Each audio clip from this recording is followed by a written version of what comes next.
Welcome to Dikshant IS. This is Anil Kumar. I'm a faculty of economy, and I once again heartily welcome you to this platform. Dear friends, obviously, I'm pretty sure that you must have done well in your examination, which was conducted by UPSC yesterday. And obviously, I'm going to discuss the questions which have been asked from the economy sections. So everyone is aware that around 17 to 18 questions have been asked from the economy section, and obviously it shows that UPSC gives a lot of weightage to the economy section, and without doing well in this section, an aspirant cannot think of qualifying this examination smoothly, right? So let us quickly discuss the important questions.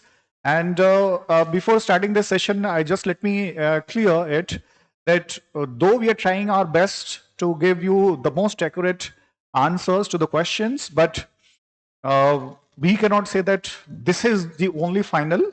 So it could be, you can assume that this is going to be the nearest possible answers, right? So let us discuss the questions, right? I'm discussing this from, obviously you can see this booklet of B, right? So let us see the questions of economy. The first question, I guess, is starting from 31st. Right.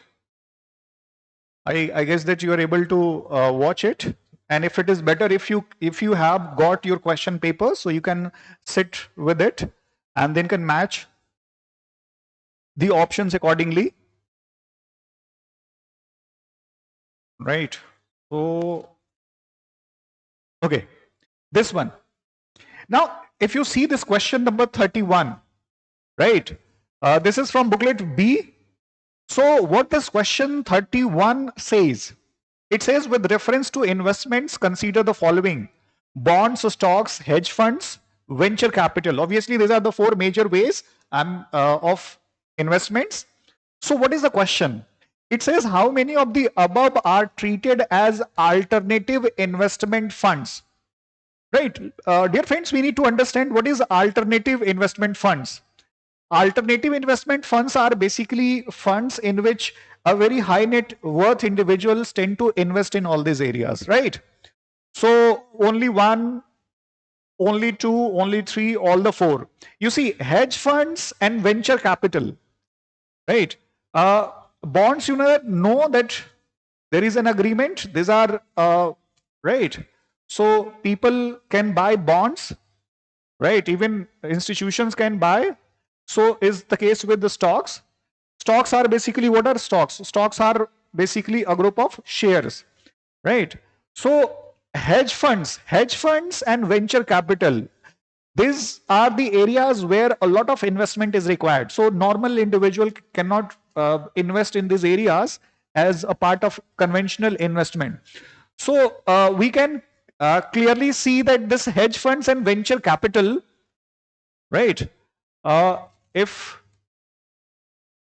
these are the things that we can imagine. So hedge funds and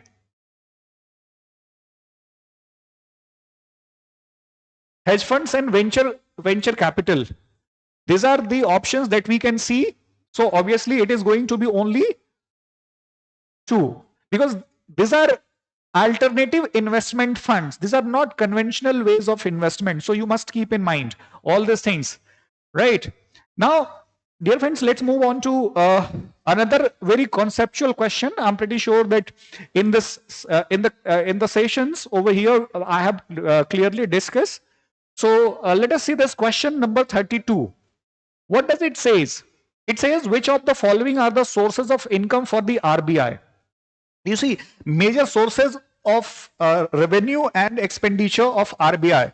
So if you are aware about the major functions of RBI, you can easily answer these questions. Obviously, buying and selling government bonds, right? It works as a banker to government, right? Buying and selling foreign currencies, yes, this comes under. Now, pension fund management is not the work of RBI. RBI, you know that it happens to be central bank of the country, right? Lending to private companies, obviously, RBI does not deal in retail. It does not pay, right, to companies, private companies, right? Now, printing and distributing currency notes, obviously, it is a function, major function of RBI. So these are the major. So if you can find that lending to private companies, if you are sure, if some candidates are not sure whether the RBI manages pension fund management, but if you are sure about one particular option which happens to be incorrect, so obviously if you find any any options though that point, so obviously you can trick it out. So this, you must be sure about this fourth option, that is lending to private companies. So in all these four options A, B, C, D, if you find any option containing this four, that would be wrong. So obviously this happens to be in B and C, would be automatically wrong. Now if you see D, so D contains, obviously because A option contains only 1 and 2. And what about printing and distributing currency notes? So that has not been given in the A. So obviously it is insufficient.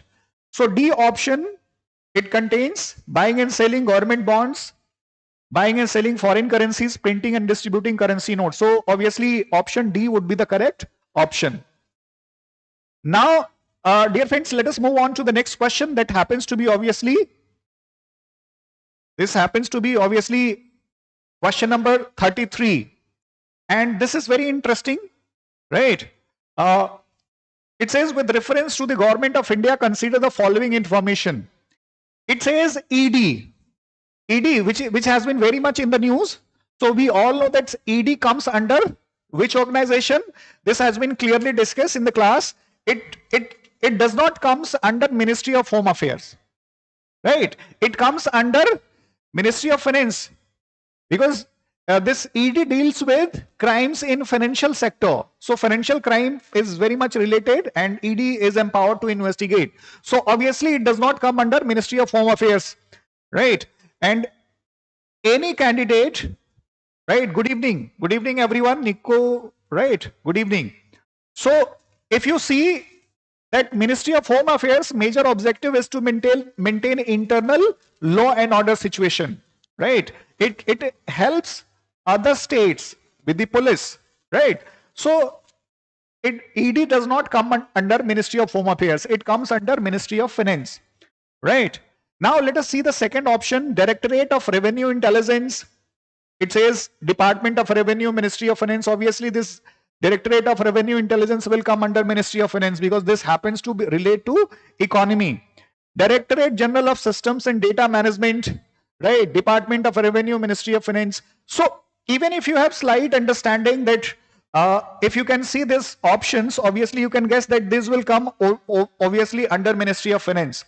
But the first option which says, which is very popular, that ED, even a normal candidate who is aware slightly will be aware that obviously ED does not come under Ministry of Home Affairs. It comes under Ministry of Finance, right? So obviously the first option would be incorrect. So only two, it means second and third, these are correct. So obviously B option would be correct. Only two options should be the right option. Now let us discuss the question number 34, right? It says, now even if you apply certain, if you have dear candidates, if you have a conceptual understanding and if you could use slight common sense, then you can immediately weed out the option. Here it says, consider the following statements. RBI mandates all the listed companies in India to submit a business responsibility and sustainability report, BRSR. First, you should know that RBI has nothing to do with listed companies, right? Because it does not deal with private companies. It is a banker to government, right? So first option is incorrect. Second, in India, a company submitting a BRSR CSR makes disclosures in the report that are largely non-financial in nature. If you see this option, it says a business responsibility and sustainability report. The kind of business that you conduct. So obviously you can make some inference that when it talks about the sustainability report, so obviously it is inbuilt that whether the company is conducting its affairs which is in harmony of the nature and the society or not. So obviously it has nothing to do with financial matters. So obviously it is using a very balanced statement, this second option, largely. So obviously it is largely non-financial in nature. So this option is correct. So obviously what should be the option? Option B would be the correct, right? So you can utilize some common sense and the conceptual understanding that you have studied. Okay. Now, dear friends, if you see the question number 35, what does it say? It says, consider the following statements. Statement: in India, income from allied agricultural activities like poultry farming, wool rearing in rural areas is exempted from any tax. First, you need to focus on the word any. And remember, whenever in examination in UPSC, any extreme statement, any, only, all. So if it uses very extreme words, so obviously it makes it very suspicious. And now over here you need to take in mind that in India, income from allied agricultural activities. It is not saying that agricultural activities. It is saying agricultural activities like poultry and wool rearing. So obviously, obviously it is not exempted at all. This related activities, agriculture related activities also come under the ambit of GST. So this is not the correct option. Obviously it comes under, because wool rearing, poultry farming comes under GST, right? So the first option is incorrect. First statement is incorrect. Now let us see the second statement. It says, in India, rural agricultural land, right? Rural agricultural land is considered a capital asset under the provisions of the income, right? So what does it says? It says that in India, rural agricultural land is not considered a capital. Obviously, it is not considered. Agricultural land in rural areas is not considered to be a capital asset. This is a correct statement, right? So obviously, what does it says? It says both statement 1 and second are correct. No, right? So both statement 1 and statement second are correct. Right? No, both are not correct, because we have seen that first statement is incorrect. Statement 1 is correct, but a statement second is not correct. No, obviously it is not the case. Statement 1 is not correct, but a statement second is correct. Yes, option D would be the correct option. Right? So I'm pretty sure that you are able to understand it. What is it saying? Okay. Now let us move on to the next page. Here it is saying, okay, now let us see the question number 37, I guess. Yes. Okay, 37. Okay. Now, if you see consider the following statements. Statement 1, what does it says?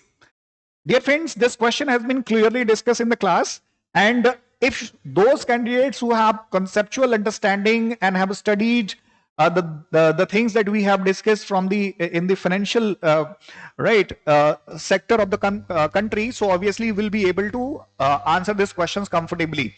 It says, as regards returns from an investment in a company, generally bond holders are considered to be relatively at lower risk than stockholders. Yes, let us keep on understanding. Bond holders are those people who hold bonds, who purchase bonds, obviously, right? Bond holders are lenders to a company, whereas stockholders are its owners. This is very much correct. Bond, if you buy a bond, so obviously you happen to be creditor, right? But when you buy shares, when you buy stocks, you become owner. You share certain percentage of that company, that enterprise, right? So this is correct. Absolutely. Statement second is correct. Third, it says for repayment purpose, bondholders are prioritized over stockholders by a company. Obviously, creditors are paid first, right? So obviously, this is a correct option. Third statement is correct. Now it says, let us see the statement one. It says, as regards returns from an investment in a company, generally, bondholders are considered to be relatively at lower risk than stockholders. Obviously, whenever a company goes bankrupt, right? Whenever a company is liquidated, obviously, what happens? First, creditors are paid. So obviously, they are at lower risk. So both these three statements are correct. Now, what it says, which one of the following is correct in respect of the above statements? It says both statement second and statement third are correct, and both of them explain statement one, right? No, both do not explain, right? Both statement one and statement second are correct, and statement one explain statement second. No, it does not. Only one of the statements, second and third, is correct, and that explains statement one. No, right? Neither statement second nor statement third is correct. Now, if you see, what does it says? It says bondholders are lenders to a company, whereas stockholders are its owners. So what happens? Here it says only one of the statements, second and third, is correct, and that explains. It says, if you see the option C, it says only one of the statements, second and third, is correct, and that explains the statement one, right? If you see, right, it says only one of the statements, second and third, is correct, right? And now if you see the option B, it says both statement one and statement second are correct, and statement one explains statement second. Now if you see this, so what does it say? Both statement one and statement second are correct, right? This is very good, right? Obviously, all the three statements are correct. So first and second are correct, and statement one explains statement second. What does it say? It says that as regards return from an investment in a company, generally bondholders are considered to be relatively at lower risk than stakeholders. Why? This one tells the reason why it is considered. So obviously, this is going to be the correct option, right? So you need to see that which one tells the reason why it is safe, right? Because they happen to be the creditors, and that's make this statement be correct. Now, if you see the next question, what does it says? India accounts for a large portion of all liquid equity option contracts traded globally, thus exhibiting a great boom. Now, it says India accounts for a very large portion of all equity options contracts traded globally, thus exhibiting a great boom. Yes, there has been a great boom in stock market of India. So there is no doubt about that. Now let us see the second statement. It says India's stock market has grown rapidly in the recent past, even overtaking Hong Kong's at some point of time. Yes, this is true, because we keep on hearing that our Sensex and Nifty keeps on breaching new marks. So obviously this is also correct. Here it says there is no regulatory body either to warn the small investors about the risks of options trading or to act on the unregistered financial advisors in this regard. This is not the case. Obviously, we know that there is a regulatory body in a stock market, and obviously that happens to be SEBI. So this statement is not correct. So obviously, option A happens to be correct, right? I'm pretty sure that you are able to understand all these explanations, though those candidates who do not have absolute understanding about the basic concepts will find it very difficult to understand, right? But still, those who have certain, so I'm trying my best so to explain it as much as it is possible, because there are obviously you need to understand conceptual things. So, okay, so to fully understand the questions. Okay, so now let us see the question number 39. It says circular. It talks about circular economy. We all are aware that what is circular economy? I mean, the resources which can be utilized to the maximum, right? So circular economy has been very much in the talk. And this is very sustainable practices that many international companies and right aware individuals try to do. So they try to utilize the existing materials. So what does it say? Statement 1, circular economy reduces the emission of greenhouse gases. Emission of greenhouse gases, this statement happens to be correct because circular economy tends to utilize all the materials over the time, right? As much as it could be utilized, right? So, I mean, we keep on hearing that second-hand materials are thrown away, but instead those materials can be reutilized, right? Both broken plastic items and other things, right? So that's the reason they are collected and once again they are produced in a different form and they could be utilized to manufacture certain other things instead of just throwing them away. So circular economy reduces the use of raw materials as inputs. Obviously, this is also correct, right? Because if something is broken and that broken thing can be reutilized, can be transformed, right? So obviously, it will reduce the uses of new inputs. Circular economy reduces wastage in the production process, obviously, because it reuses the existing material. So this is absolutely, all the three statements are absolutely correct. So obviously, this kind of practices gives promotions of sustainable practices, business practices. So what does this do? Which one of the following is correct in respect of the above statements? It says both statement second and statement third are correct and both of them explain statement 1, right? So obviously this, we know that, I mean, both this explain that, because if circular economy reduces the use of raw materials, obviously it will reduce the emission of greenhouse. Circular economy reduces wastage in the production process, obviously it will reduce the greenhouse. So obviously this makes it absolutely correct, right? It says both the statements second and third are correct, but only one of them explains the statement. No, this is not. Only one of the statements third and correct, and only one of the statements it says neither statement. Obviously this cannot be the case, right? So A would be the correct option. Now let's move on to the next question, and question number 40. What does it say?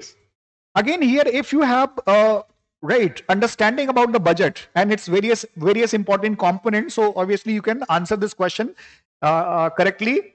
What does this says? Consider the following statements. It says capital receipts create a liability or cause a reduction in the assets of the government.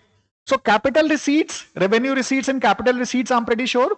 But over here, capital receipts create a liability. I mean, it can create, because capital receipts can be taken in the form of borrowing, or cause a reduction in the assets of the government. Yes. So they can also, obviously, if it happens to be in the form of liability, so obviously it will cause a reduction in the assets of the government. So this is correct. Borrowings and disinvestments are capital receipts. Disinvestments, borrowings are obviously, borrowings come under capital receipts. This is correct. Disinvestments also comes under capital receipts. Disinvestment, you know that whenever a government sells its equity in its enterprises, obviously that comes under disinvestment process, right? So obviously it comes under capital receipts. Now it says interest received on loans. Interest received on loans creates a liability of the government. This is absolutely incorrect, because when you receive interest payment, so obviously it is an asset for you, because something which earns money for the government cannot be liability, right? So obviously that should be asset. So this statement third is incorrect, right? And we had discussed all these things in the budget session over here at right, Dikshant. So obviously those who were in the class, I'm pretty sure that would have been able to find it easy to answer. Obviously this question had also been discussed thoroughly. Okay, so obviously first and second, and this happens to be obviously A. So A would be the correct option. Now let's move on to the next question. Now, okay. So in economy question, that would be, let us move on to the next question, that is at question number 50. Question number 50. Yes, obviously, Rashtriya Gokul Mission, this is a major initiative of the government of India, and obviously if those who are updated with the current affairs and read, so obviously this was the major initiative, right? So let us discuss.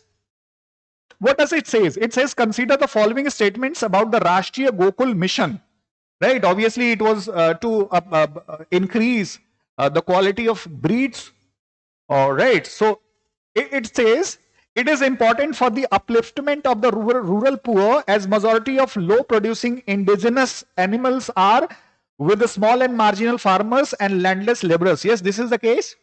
In India, we have perhaps the biggest, the highest number of cattle in the world, perhaps. But when it comes to the productivity of those cattle, that is very minimum, and obviously they are not very productive.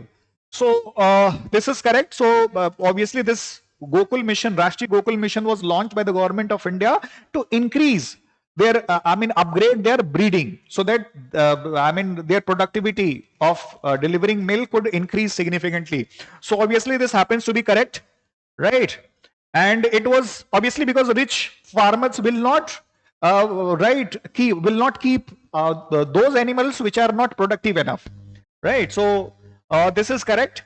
Then the second, it was initiated to promote indigenous cattle, right? Local cattle, indigenous breed, and buffalo rearing and conservation in a scientific and holistic manner. Now you see that many people thought that this Gokul, so they thought that only it is for cows and not for buffaloes. That is not the case, right? It is also for buffaloes and indigenous, right? So you know that India happens to be the largest producer perhaps of buffalo meat, so that comes under. So right, so this also makes the second statement correct, right? So it was initiated to promote indigenous cattle and buffalo rearing and conservation in a scientific and holistic manner. So scientific methods and practices would be adopted, and accordingly it would be right, it will help to improve the breed of indigenous cattle in the country. So obviously this is going to be both. So obviously C should be, yes. So C should be the correct option. Now let us move on to the next economy question, that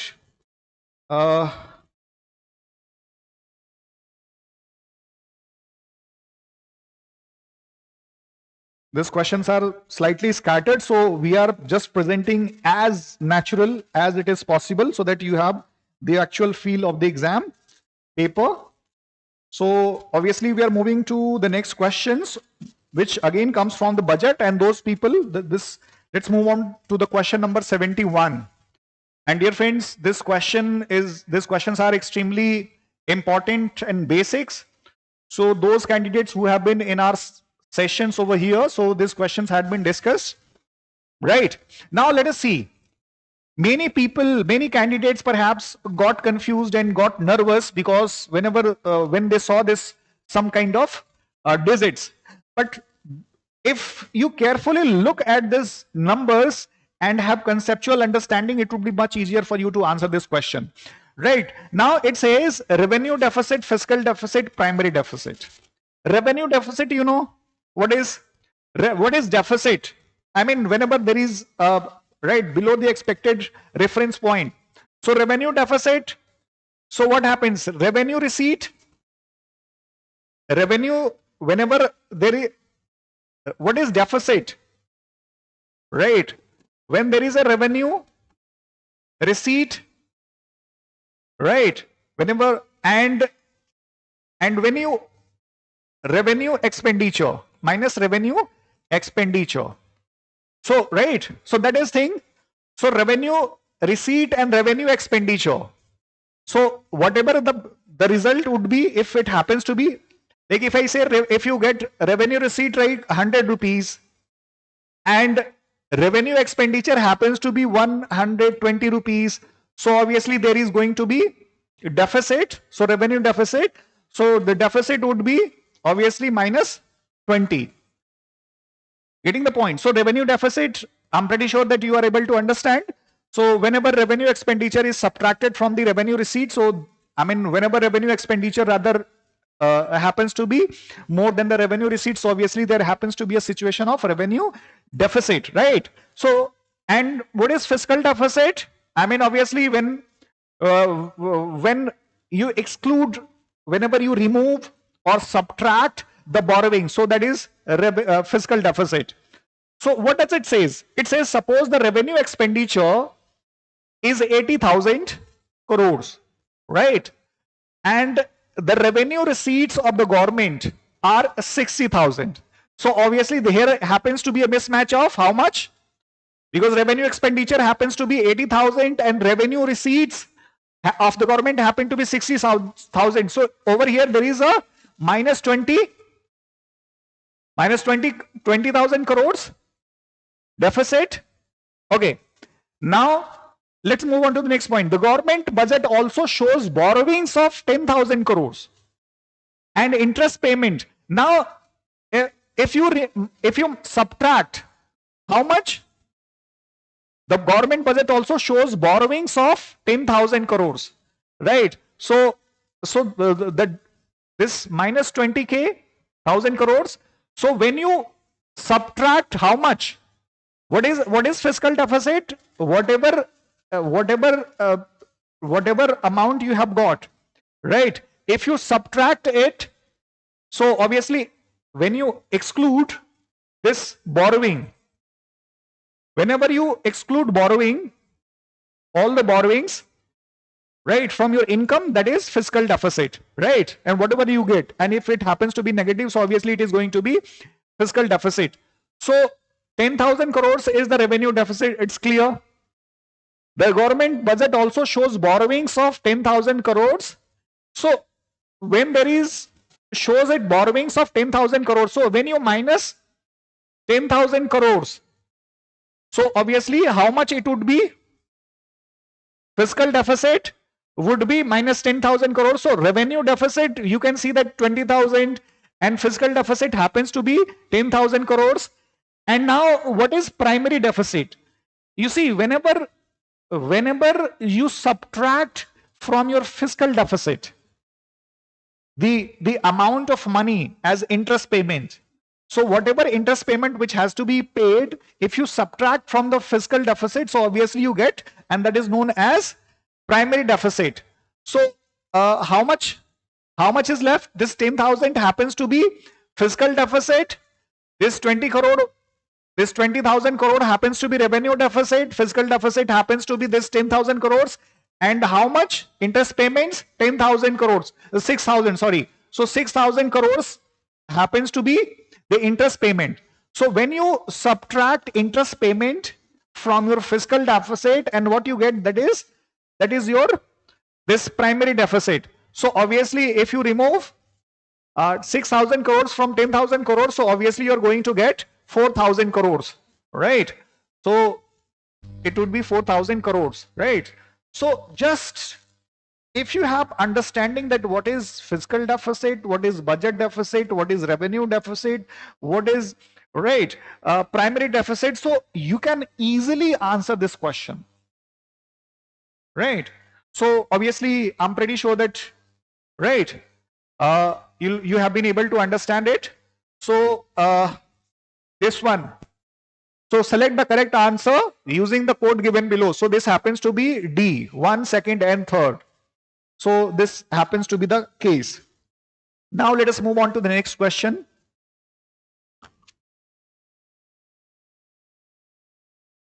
Now, dear friends, let us discuss the question number 73, right? Now what does it says? It says consider the following statements. Statement 1. Of the two major ethanol producers in the world, Brazil and the United States of America, the former produces more ethanol than the latter. It says that Brazil produces more ethanol than the latter. No, America produces more. But still, right? Let us just let us read this question and move on. Let us see the second statement. It says, unlike in the United States of America, where corn is the principal feedstock for ethanol production, sugarcane is the principal feedstock for ethanol production in Brazil. Sugarcane is obviously for in Latin American countries. Sugarcane, these are the primary areas where sugarcane is produced at large scale. So obviously, this is correct. So corn is, USA is famous for corn, right? So this is correct. So statement this happens to be correct, but this one is incorrect. Why? Because America happens to be the right bigger producer in comparison to Brazil. Brazil is for right sugar. Right. So now it says which one of the following is correct in respect of the above statement. Right. Now if you see this, right, so it says both statement 1 and second are correct. No, both statement are not correct. So A would be incorrect. Both statement 1 and second are correct, but statement second does not explain. No. Right. Both statement 1 and second are correct. Obviously, both are not correct. Right. Statement 1 is correct, but statement second is not correct. No, that is the opposite. Here it says statement 1 is not correct, but statement second is correct. Yes, this is correct. So this is the correct option. Now let us discuss one more question, which is again happens to be based on conceptual understanding. Again here it says a country's fiscal deficit stands at 50,000 crores. It is receiving 10,000 crores through non-debt creating capital receipts. The country's interest liabilities are 1,500 crores. What is the gross primary deficit? You see, primary deficit, you understand? Right? There are certain concepts. Let me quickly just give up. Budget deficit. Right. So what is budget deficit? When there is a mismatch between income and expenditure. And then we have fiscal deficit. Fiscal deficit is what? Right. When you exclude, right, when you exclude the borrowings, so what you get, that is fiscal deficit. And what is primary deficit? Primary deficit is obviously when you subtract from the fiscal deficit of the interest payments. So obviously that happens to be. So over here, fiscal deficit is 50,000 crores. Here it is receiving 10,000 crores through non-debt creating capital receipts. Capital receipts here, this statement has been given just perhaps by the examiner to confuse the candidates. So we know that this non-debt creating capital receipts are part of this fiscal deficit. So I mean this statement has nothing to do with the first statement, right? And now here the country's interest liabilities are 1,500 crores. So how do we get a primary deficit? We get primary deficit when we subtract the interest liability from the fiscal deficit. And if you subtract 1,500 crores from 50,000 crores, so obviously you are going to get this A. So again over here, if you see the question number 71 and 75, this is plain conceptual understanding. These numbers have been just going to have been given perhaps to just confuse the candidates, right? So right, so that's the reason we keep on emphasizing over here at this platform in Dikshant that you should have conceptual understanding, because when questions are manipulated, you are able to easily answer those questions, right? That's the reason we keep on conducting tests in the classrooms from time to time. So it is not that just you need to just study and you do not practice. So we conduct over here continuous practices so that you are comfortable to answer this type of questions, right? Okay, now let us move on to the next question that happens to be of economy. A few more are left.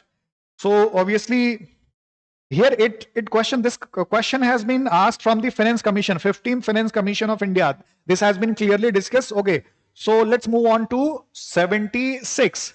Okay. If you see this question, what does it say? It says, which of the following statements with regard to recommendations of the 15th Finance Commission of India are correct? Finance Commissions its recommendations are adopted by the government of India to share the financial proceeds of the country with other states and union territories, right? So it has recommended grants of 4,800 crores from the year 2020-23 to the year 2025-26 for incentivizing states to enhance educational outcomes. Okay, so if you're not aware, it is not possible to be aware about the exact amount, but yes, the period of this 15th commission has been from 2022-23 to 25-26. That's correct. And now it says, if you see the second option, it says 45% of the net proceeds of the union taxes are to be shared with the states. No, this is not the case. 42%, right? 41% with states and 1% with UTs, especially with J&K, right? So obviously second. Now if you see the third, this 45,000 crores are to be kept as performance-based incentives for all states for carrying out agricultural reforms. Obviously, we cannot be exactly sure about the exact amount, but obviously we can guess that obviously it was part that to carry out agricultural reforms, right? Certain funds were allocated. Now it reintroduced tax effort criteria to reward fiscal performance. Obviously, to bring fiscal consolidation, various incentives were given, so there is no doubt about that. But now if you are sure about one option, one statement, that is second, which happens to be incorrect, so find out in which options this second statement has been put into. So what does this say? Select the correct answer using the code given below. So A option contains this second statement, so this cannot be true. This is incorrect. Again, B contains second statement, so obviously this B would be incorrect. Now here it says first, third, and fourth, right? And again in option D, if you see, it contains statement second. So C would be the correct option because it does not contain statement second, right? Okay. Now again, dear friends, this is a very conceptual understanding question. I'm pretty sure UPSC has given once again the emphasis that you must have conceptual understanding. All right. So that's very good. It says that World Bank, I mean, there are major five organs of World Bank, right? So initially, we know that this international IBRD, which is popularly known as World Bank, I mean, though there are other organs of World Bank. So this World Bank was initially set up for what purpose? For reconstruction of Europe, reconstruction purposes, because during the Second World War, we have discussed already in the class also about the twins, right? Bretton Woods twins, popularly known as. So there was one IMF and the other one who happened to be World Bank. So IMF was basically formed what? For what purpose? To ensure the financial stability, right? So that was the financial stability. The second one was for reconstruction purposes, and especially the World Bank. And later on, the purview of the World Bank increased, right, to cater to developmental efforts in other developing countries too, right? So IBRD talks about consider the following statements in respect of the International Bank for Reconstruction and Development. So obviously, it provides loans and guarantees to middle-income countries, obviously, because later on its purview of World Bank increased. It works single-handedly to help developing countries to reduce poverty. Here you see, here it has used some extreme words, single-handedly, as if it is some kind of supernatural institution. So this is not the correct option. This makes this statement to be extreme.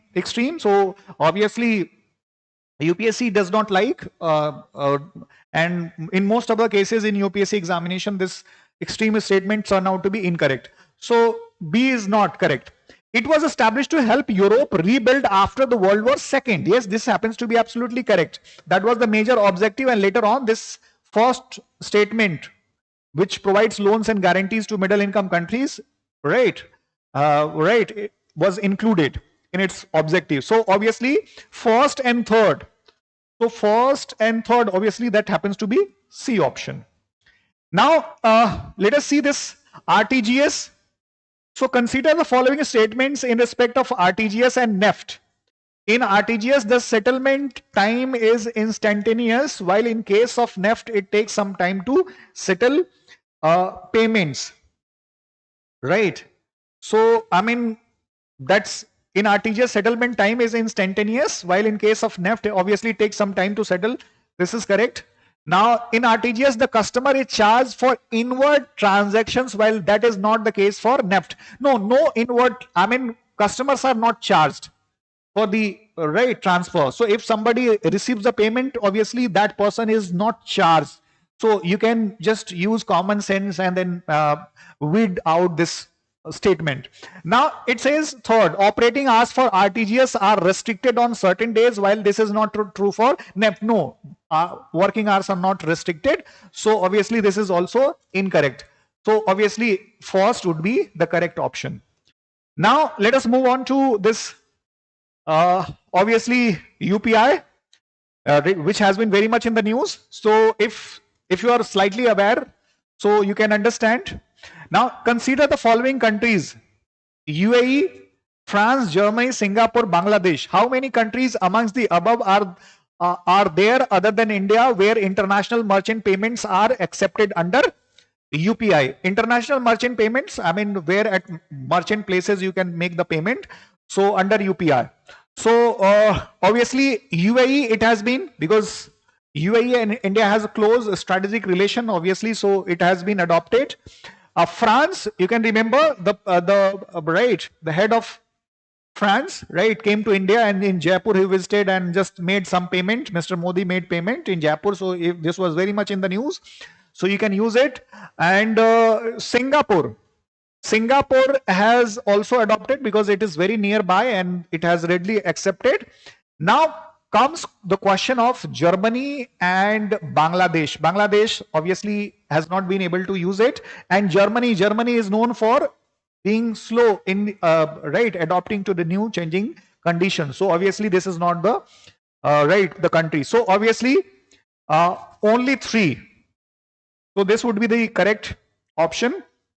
Now this question number 80, right? If you see this with current government policy, this is a major question and this was very much in the news. So let us see the question options quickly. Consider the following statements about PM Surya Ghar Muft Bijli Yojana. Right, so it says it targets installation of 1 crore solar rooftop panels in the residential sector. This is correct. Now, the Ministry of New and Renewable Energy aims to impart training on installation, operation, maintenance, and repairs of solar rooftop systems at grassroots levels. This is correct, because this initiative comes under this Ministry of New and Renewable Energy. So obviously, third, it aims to create more than 3 lakhs of skilled manpower through fresh skilling and upskilling under scheme component of capacity building. Obviously, I mean, it talks about 3 crores, but here it is more than 3 lakhs, right? So it envisions from 3 to 6 lakhs something, but here it has already been given more than 3 lakhs. So this also makes this statement correct. So first, second, and third. So obviously D option would be correct. Now let us see if any economy questions have been left. Right.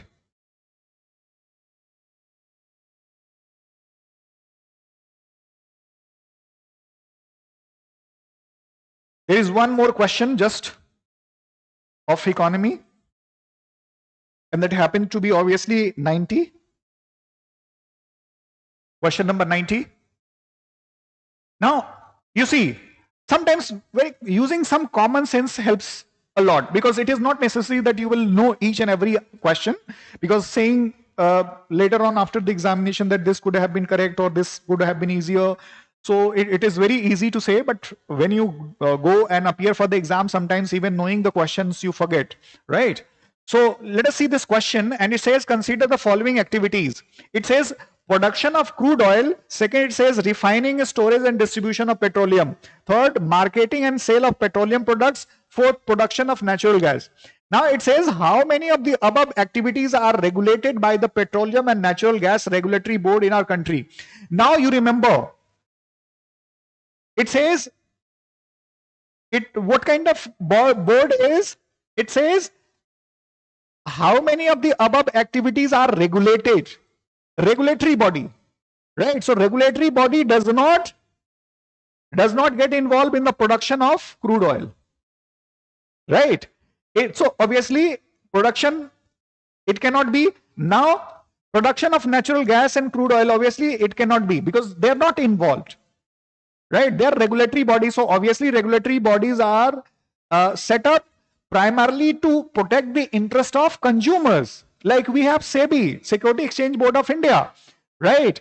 So IRDA, we have IRDA. So obviously they are meant to regulate the prices so that manipulations does not happen, right? So obviously, so refining, storage and distribution of petroleum, this happens to be marketing and sale of petroleum products. So the refining, storage and distribution, because it ensures that this products are not hoarded and manipulated. So obviously it comes under the regulatory body. Marketing and sale of petroleum products, obviously it has to keep an eye on the marketing and sale of petroleum products so that those products are not adulterated and manipulated, and right, consumers interest are well protected, right? So dear friends, I'm pretty sure we are done with all the important questions which have been asked from the economy section.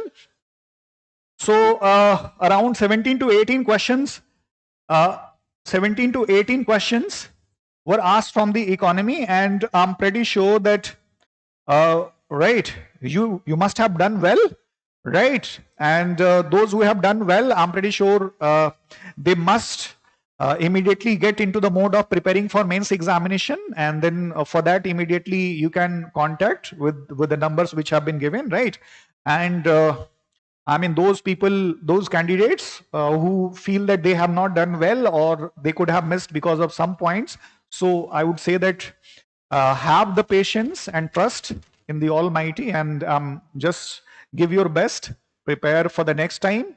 And all right, let's hope even you can get selected because of the cutoff going up and down. And we expect, though it is a very pure act of speculations, but we expect that the cutoff rate could be from 85 to 90, right? So though there are various estimates, but let's hope, unless UPSC releases its actual report card. Okay, so thank you very much from my side. And now next sir will come and he will take the different section of this paper.